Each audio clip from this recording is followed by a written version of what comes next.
Welcome to the Mornings with Sue and Andy podcast for Tuesday, October 5th. We begin with our weekly conversation with Mercedes Stephenson, Global News Ottawa Bureau Chief and host of the West Block.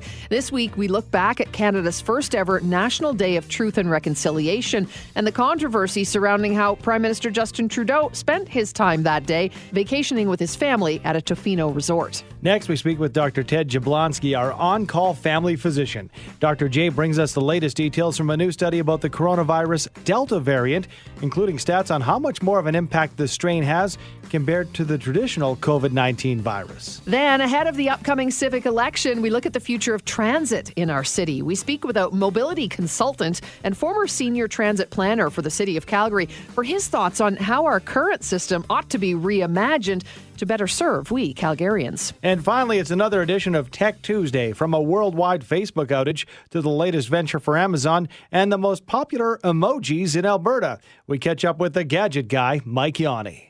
Last week, Canada marked the first National Day of Truth and Reconciliation. Joining now to discuss how Canada reflected on its colonial legacy amid demands to do better is Global News Ottawa Bureau Chief and host of the West Block, Mercedes Stephenson. Good morning to you, Mercedes. Good morning. The day has come and gone, our first ever, but Prime Minister Trudeau facing backlash for treating September 30th like a family holiday. So what is the Indigenous community saying, in his response, in the sense that they called him out on it? He has since apologized. So if you can give us an idea in the nature of his apology and what reaction has been? Well, he apologized in particular to the Tk'emlúps First Nation, where he was invited to attend. And that First Nation is where they found the first unmarked graves of children who had attended the residential school there, that really struck Canadians and registered in the national conscience of just how bad this system had been and how many children had died while they were in it and never simply come home to their parents or had any kind of closure. So they had extended 2 invitations for him to come out to Kamloops. He did not do that. In fact, his plane flew right over Kamloops. So he did call the chief of that First Nation to apologize to her directly. He has not given a broader apology to Indigenous people or in Canada or Canadians who are not Indigenous as well. He has only apologized to that particular First Nation, just to be clear on that part.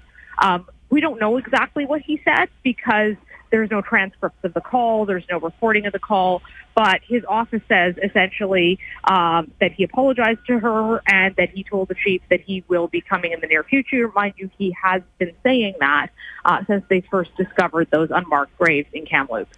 This one just seems, Mercedes, so incredibly tone deaf. I mean, SNC Lavalin, We Scandal, there are many of them. You can almost put them aside, but this one falls squarely on the one man himself. There's nobody else to take the heat on this one. It just is almost, mind-boggling as to what he might have been thinking. Well, I think that's the question. And did people in his office tell him this is a bad idea and he did it anyhow? Are they afraid to tell him when things are bad ideas? It's not the first time the Prime Minister's judgment has been questioned by people. And this was a case where you could pretty clearly see how this was going to play out. And had he waited even a few hours to go and flown in the evening, or had he flown out there and gone to Kamloops, or even gone to the First Nations territory that he was close to, they had their own ceremony, and the chief there was saying, we would have loved to have had the Prime Minister here. And I understand the argument that people make that this was not a day to make about the Prime Minister. It was a day of solemn remembrance and reflection of what happened. But there is a way for him to attend and not make it about him, too. You can stand at the back. You can stand quietly and observe. You don't have to become the focal point of attention. Or you could have just gone to Harrington Lake, which is right outside Ottawa, and reflected there before you left. It was the timing on this that was really problematic. And that's what we were hearing from Indigenous leaders. I had National Chief Roseanne Archibald on the West Block. We heard from Native Women's Association, and they were both saying, look, because it's a problem when you make it a holiday and tell people it's not a holiday and to reflect, but then you yourself take a holiday. This has now sent the wrong message to Canadians about what this day is for. You yourself created the day. The proper place for you to be is at one of the ceremonies. And as one veteran was saying online, and it kind of spread like wildfire, You don't observe Remembrance Day on November 10th and say, well, I went to a ceremony last night. Remembrance Day is Remembrance Day. The National Day for Truth and Reconciliation is the National Day for Truth and Reconciliation. Mm-hmm. You can't arrange a ceremony the night before to attend and then kind of excuse yourself and go on a vacation. And I think they're right. People would have the exact same reaction if you did that on Remembrance Day and said, well, I saw veterans last night. But there's a day set aside for it, and that's the day that when you are the leader of the country, you're expected to either partake in ceremonies relating to it or to reflect quietly, but not to be on a Challenger jet going on vacation. And, to be fair to the Prime Minister, he did speak to residential school survivors. We're told there was about 8 of them. We haven't been able to find out who those people are or what exactly was said. Obviously, there's a lot of sensitivity in those conversations. But there's a big difference between even just the optics of talking to residential school survivors from a military jet as you're headed to a multi-million dollar, $18.75 to be exact, $1 million home on the coast of Tofino, on a day when you're really supposed to be reflecting on the legacy of residential schools. It's interesting to me, when you, I think you used the term optics there, Mercedes. Here's a prime minister on his, mandate as a minority government once again.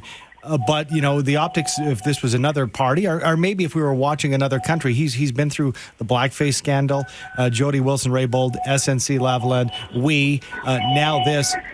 Does this even matter? Will this even be a blip? And what are some of the, opposition parties saying? Have they come out with any statements? I mean, the opposition parties are critical. I don't take too much from that because they're always going to be critical. Yeah. And, he's just been reelected.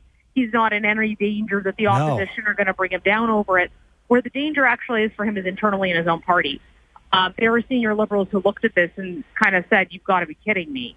And they see it as his brand is increasingly becoming a risk to the party. What was once the brand that drew voters because people were voting for Justin Trudeau, particularly in 2015, now they are worried that people go, I like Liberal, I like what they stand for. I don't really like Justin Trudeau, though. Don't feel like I trust him. And that is something that was coming up in polling during the election. So I know that there's concern that this will have further contributed to that potentially. And people are really starting to say, okay, this is very likely was his last election, and we need to start looking at who the next leader of the party is going to be. Interesting, for sure. Thank you so much for the update. Appreciate your time. Always have a great day, Mercedes. Thanks for having me. That is Mercedes Stevenson. She, of course, Global News Ottawa Bureau Chief and host of the West Block.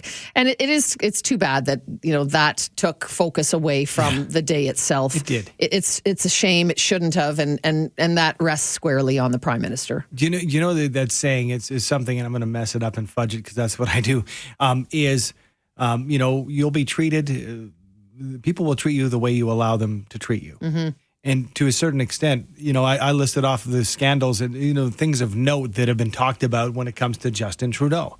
Things you might think, okay, well, that's way in the past. Things you think, well, there might have been a different reason between, Jody Wilson-Raybould and Trudeau. Maybe just didn't get along, whatever it might be. Maybe he just realizes that, Canadians, it might be a blip and his approval might go down, but I can kind of do what I want. I've passed these 5 posts. I don't know if he even, I mean, I can't imagine that, someone just thinks that way. I think he just probably doesn't think.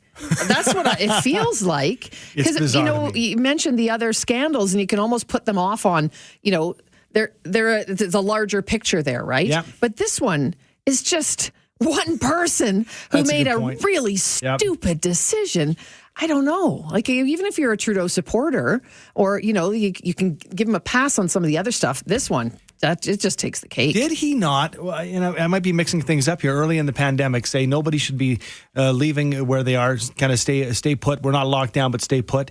And then something like the next day went to the family cottage and visited family. I think there was something of that as well. So, I don't want to, get my facts incorrect, but it's a very interesting time, and I feel like he could get away with anything, my opinion. Well, he just got reelected, so he did. He's good for a bit. Certainly heard a lot about the impact of the Delta variant on these huge numbers of COVID-19 cases we're seeing right now. But just how much does the scientific community know about this unique strain of the coronavirus? The details on a new study just released on the topic of the Delta. We're joined by our on-call family physician, Dr. Ted Jablonski. Good morning, Dr. J. Good morning. What can you tell us about this new report? What stood out to you in terms of this coronavirus Delta variant? So a lot stood out for me. So this was a report leaked by the CDC to media, and that was purposeful just to get this message out there. So what we found out, like why the Delta variant has taken over, is it is so much more virulent. It hits quicker, it lasts longer, and it has 10 times the amount of viral load. Meaning, if you get infected and you have a runny nose or a cough, there's 10 times as many virus particles in that compared to the original strain of COVID. So it is an incredibly efficient virus that replicates very, very quickly, and that's why it's taken over so quickly. So, Dr. J, we've all become coronavirus quote-unquote experts over the past 19 months or so. So we know what protocols and precautions are in place for the coronavirus, but when it comes to the Delta variant, should we be doing anything different? Just more. Like the message, I mean, we've hammered it home so hard, and people still struggle with that. For the unvaccinated, if you look at the stats, I crunched the numbers from the CDC. If you you have a 25 times higher risk of ending up in hospital if you're unvaccinated. You have a 25 times risk of dying from COVID if you're unvaccinated. These numbers are astronomical. They're so different, vaccinated versus unvaccinated. So what should you do? Get vaccinated. Should we still be wearing masks indoors?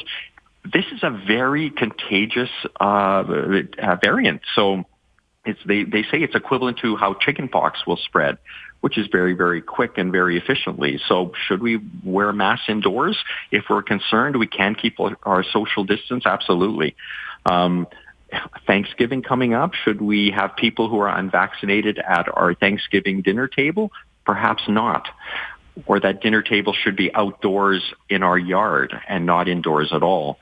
So there's ways, yes, that we can continue to fight back and mitigate our risk as best as we can, but we can't let our foot off the pedal at this point. So, Dr. J, obviously it is extremely, important for unvaccinated people to be aware of this information that the Delta can be, horrible for them. Yes. What about those of us who are vaccinated? We're still seeing increased cases. Is that why? Is it because Delta is so powerful that even though we are vaccinated, people are still getting sick? Obviously, certainly not even close to the degree, but it is something we need to be aware of, right? Yes, this is a contagious variant, and there are breakthrough cases.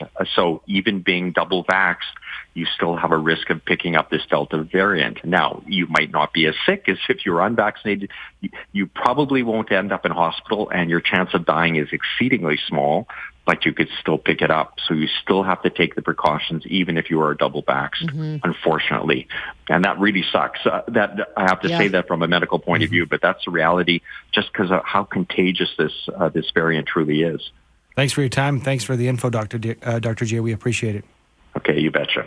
It's Dr. Ted Jablonski, our on-call family physician.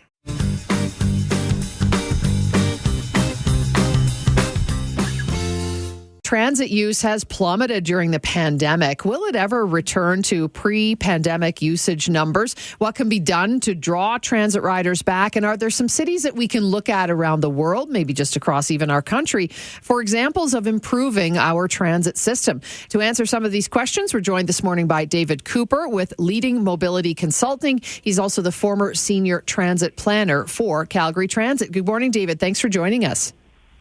Hi, Sue. Thanks for having me. Transit, the pandemic has obviously taken a huge toll. Does it seem like we'll ever get back to the numbers that we had before that? Or has the world changed enough that people will be working from home and we may never see those numbers again? There's a number of factors at play. When we look at public transit ridership across Canada, it's hovering about 50 to 50% of pre-pandemic levels. And we've had a number of customers that were always transit dependent that stayed on transit, such as women, students, seniors, essential workers. And we've had the return of in-person instruction at post-secondary institutions and at schools, which has helped transit. But the wild card really is the return to work of downtown office workers. And one of the things that Calgary is quite unique on is we had such a high concentration of transit users downtown, and the work from home is a factor that we're going to have to figure out together. And it's going to take quite a while for us to to get a full return back to ridership that really depended on the work from home factor. David, yeah, that's obviously the variable. This is the curveball that's been thrown our way. Although, transit has been in the conversation when it comes to, Calgary as a city, how to improve our city. So I guess this is the $1 million, maybe loaded question. What should we be doing? What can Calgary do to reimagine the public transit system to serve Calgarians better? What's the number one thing we need, do you think? I like how you use the word reimagine, because I think this is the time to really have a hard conversation about how transit serves Calgary. Like I've said, we have such a downtown-focused system, and there will always be customers that need to get downtown, but we have uses and transit customers that need to get across the city. And one thing that Calgary Transit's been really good at is building an extensive LRT system that connects you downtown, high-frequency buses that tend to take you downtown, but it's actually really difficult to get across the city. Mm-hmm. And what ends up happening is that, as I mentioned, there's a number of groups of customers that were always transit dependent, and they're always not going downtown. And if you were to try to navigate across the city, it's very challenging. During rush hours, it's actually not too bad, but the ridership really drops off, or the frequency really drops off in the off-peak. And if you want a service that's reliable and convenient for many that aren't just from one ridership market, we really need to improve the service in the off-peak for our customers who've always been transit dependent. So, David, that's obviously something that we need to look to as we have a municipal election coming up. Some of the candidates, what they might be talking about in terms of bettering our transit system, what their vision is, and the Green Line is just one part of it, isn't it? The Green Line's one piece, and definitely been the most talked about piece of the transit system. And the one thing that Green Line does is Calgary's in this very enviable position where there's been so much build out of the LRT system, and the Green Line would really connect the last pieces of the city for that. And if you build the Green Line, you still have that connectivity across the rest of the city to provide service to whoever wants to take public transit. There's the issue with these projects is that they are big, they do have impacts, and they are expensive, but Calgary wouldn't be the city that it is if it didn't actually have a pretty aggressive build-out of its LRT system. The Green Line would actually complement that. Mm-hmm. David, such an important part to any city, and of course we're looking at the path ahead for us. I think often when you're taking on a big project, it's good to look at other examples. So are there other examples within our nation or across the globe that we should be emulating and taking some cues from? Typically, when I get asked that question, people think about big metro systems and big railway systems, and I think we actually don't have to look very far at systems we need to emulate. Edmonton just did a massive redesign of their bus system. They actually basically just relaunched it back in April, and one of the things they did, which is one of the best things you could do for improving transit, is they actually put in a high-frequency crosstown grid. And at Vancouver's done the same thing. We've gone. I worked for TransLink after I was at Calgary Transit in Vancouver, and we did the same thing. We invested heavily in a high-frequency service, and that way we get service and ridership that's like 18 hours a day where people can turn up and go.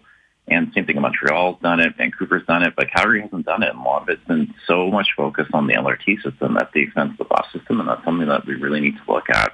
So high frequency meaning there are more of them, or they travel more often, the buses? So every 15 minutes, so this way, or better. So this way you can go to a bus stop. You don't have to necessarily read a schedule to know when it's coming. That comes at a fixed interval that gives you the flexibility to take travel whenever you want to. Okay. And it's been very successful in many other cities, and Calgary has not done that, especially in the off-peak. When we forecast, and again, going back to the word reimagine, when we forecast such a change to a transit system, the city the size of Calgary, how far out should we be looking? Should this be looking 5 years, 10 years, or even longer when it comes to this planning? So the city did a 30-year capital plan called Route Ahead, which is quite necessary to look that far out when you want to look at the big-ticket capital projects like Green Line to get funding for them. But when it comes to service, we should be looking at the evolution of service over the next 2 years with the return of riders with the pandemic, next 5 years with seeing how things do sort itself out with the economy. So I think on the service side, this is the time. Green Line would be coming online in about 5-6 years, and that's another way of timing to look at a reimagined system. But it is something that's difficult to do. We're talking about a service that people take every day, and It's not something that is going to be an easy process, but I think it's something that we may need to start having a conversation about. David, before we let you go, just a couple of seconds, but as we look towards the municipal election, finding out what your candidates think about the Green Line, is there one thing about the Green Line we really need to focus on, do you believe? One key piece of the Green Line is we need to get across the Bow River. Like, there's 30,000 transit riders a day on the Center Street corridor before the pandemic, and it's one of the corridors that's bouncing back the fastest. And the south part has to be built first because the maintenance facility, you need somewhere to store and maintain your rail vehicles and also to offload some of the congestion we've had on the south line. But we need to get across the river, and it's a very expensive part, but once you get across the river, it gets really easy to keep extending. So getting across the Bow, I think, is quite vital for that project. David, thanks for your time this morning and the conversation. We appreciate it. Yeah, thank you for having me. That's David Cooper with Leading Mobility Consulting and a former senior transit planner for Calgary Transit.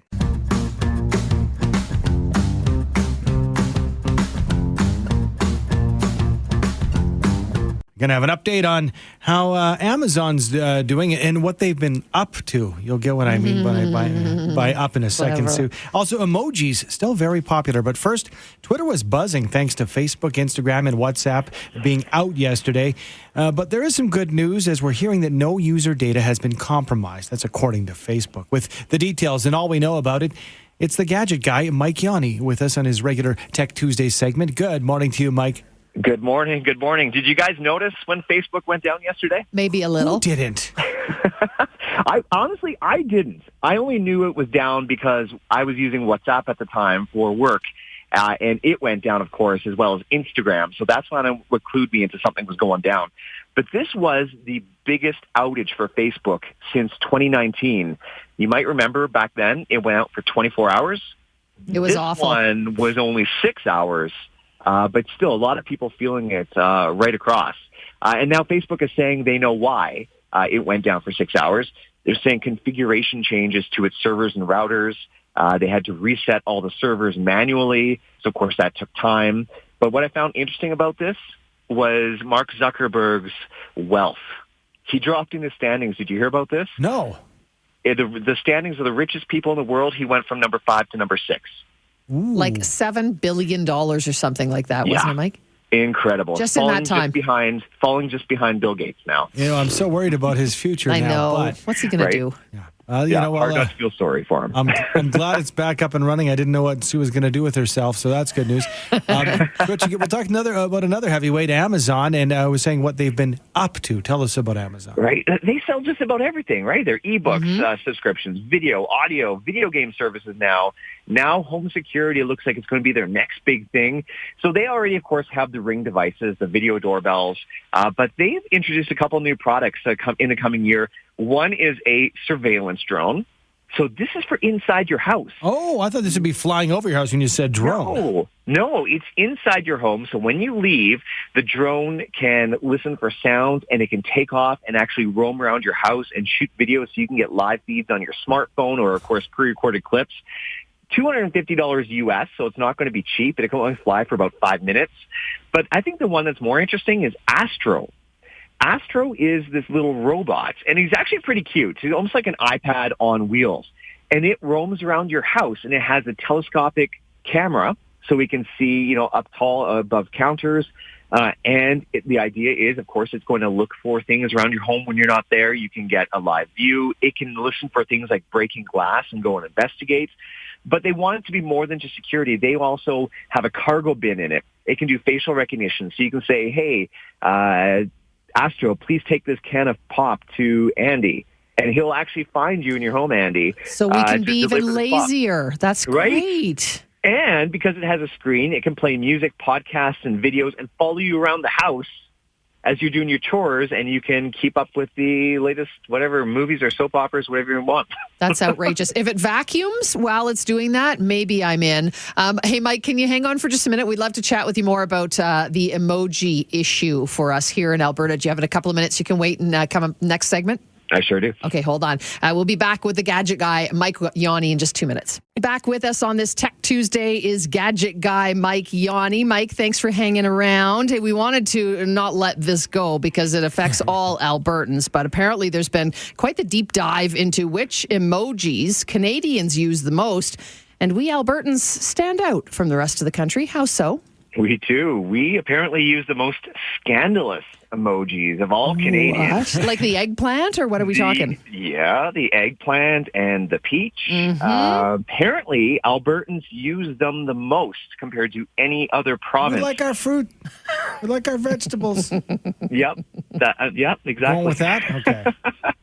They actually, this was done by a mobile company as a study, and they actually unearthed some other interesting facts. Do you guys happen to know the most used emoji across the country? The poop emoji. I guaranteed the poop. No. Oh. You know what? Poop didn't even make top 3. Okay. What? Which is shocking. The smiley winky. Yeah, it's the laughing face. The laughing face is used by 63% of Canadians. If you were to guess number 2? The laughy face on an angle? No, crying face. Oh. And the kissing face was number 3 at 39%. Oh, Yeah. interesting. Do you think, And Mike, just one other quick thing. Most Canadians think it's okay to use one emoji in a message. I'm with that. But people in Manitoba and Saskatchewan are least likely to use any, but the Maritimers use it the most. They say that 5 or more emojis in a single message is acceptable, which I think is maybe a little much. I do not. I agree with 5. it is like 5? Yes.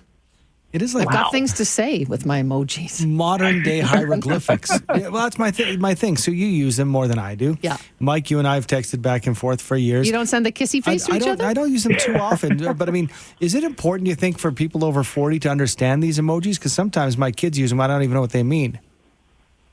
You know what? You have to be on top of things. You got to know what these emojis are for. Yeah. And that being said, I don't want to say back in the day. It's not too long ago. We used to use LOL and things like that. Those apparently are on the way out. Those are not cool anymore. It's all about the emojis now. And so, okay, how many are we supposed to use? What's okay here in Alberta? Well, most Canadians think 1 is okay. 1. And I'm with that. I think 1, maybe 2. Yeah, But at after least 2, you're pushing it. Come You're on. pushing it. 1 is lame. I think 3 is. Let's just go happy medium. Let's say 3. I'm going to text you after the show, Mike, okay? 15, she will. Thank you so much for clearing it up. I feel old now, but thanks so much, Mike. We appreciate your time. And the poop Always a emoji pleasure. rocks. Let's face it. He is Mike Yanni, the Gadget Guy. You can find him on Instagram at Gadget Guy Mike. On YouTube, find his channel by searching Gadget Guy Mike Yanni. Thanks for downloading and listening to the podcast. Don't forget to subscribe, rate, and review for free at Apple Podcast, Google Play, or wherever you find your podcasts. And tune in to Mornings with Sue and Andy from 5:30 to 9 every weekday morning on 770 CHQR.